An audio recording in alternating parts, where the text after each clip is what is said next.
Fort Knox started from an actual conversation. We're talking about Kanye West. Don't know whether you're aware of a track by Kanye called The Power, which is fucking brilliant. I like Kanye as a dude. I think he's fucking amazing and hilarious. And it was like, let's do a track that's like that. Like Noel has a, he's got a pretty, diverse palette when it comes to music.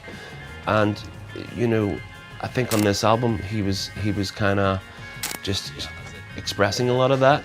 It was the last thing that was recorded. On the last day it came together, on the last day of, it wasn't even going to go on the album. We got the backing track and I did a few vocal ideas and they weren't really working, and it was kind of like a bit, I don't know. And the way me and David both said at the outset, unless we're both 100% into what the tracks that we're doing, then they're not going on the record. We were still recording, in the week before the album was mixed. The process was constantly moving forward. We would try different instruments, try different ideas. Some stuck, some didn't. So we had this girl called Audrey Bagweedy. She came in and we kind of got to do a few vocal things. She'd never heard the track before. And she started to do this Afrobeat thing on it, and we were both like, fucking hell, that's amazing.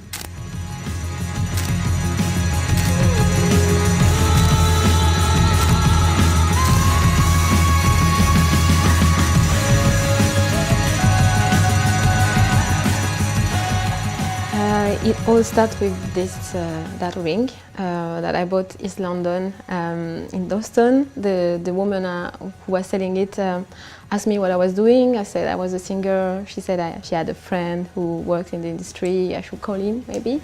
So back home, I forgot about the little piece of paper, forgot about him, and 3 weeks later, maybe, I decided to call this guy after refining this little piece of paper. And he was not aware of why I was calling and was not really managing anyone anymore, so it was just a bit random call for him. And then the same day, he actually called me back and said, "I have something for you." And I just told him, "But you don't know me. We never met. So how it come?" He said, "Just a feeling. I have this friend of mine, David Holmes. He needs some French vocals on a record. So let's meet tomorrow." All just kind of fell into place on the last day, and then it was even changing while we were mixing it. And David said, "It's not going to go on the album, though." And I went, "It's going to be a fucking opening track on the album." I would get there and Noel would be in sort of this strange chamber, and you would have to kneel and chant some crazy thing he asks you to say, and then he'd tap you on the shoulders, and then you'd go in and you would just start recording. Fort Knox, yeah, that's amazing. Like I was saying before, it's a bit of a film itself. It has a lot of scenes to it and is very, it's hypnotic, and there's some like voodoo going on in that one for sure, yeah. And I tried to turn it into a song, and everyone's going, "Oh, it's great," and I was like, it's not working for me. And then when I dropped the vocals out, and Audrey did her thing, it was like, now it's like a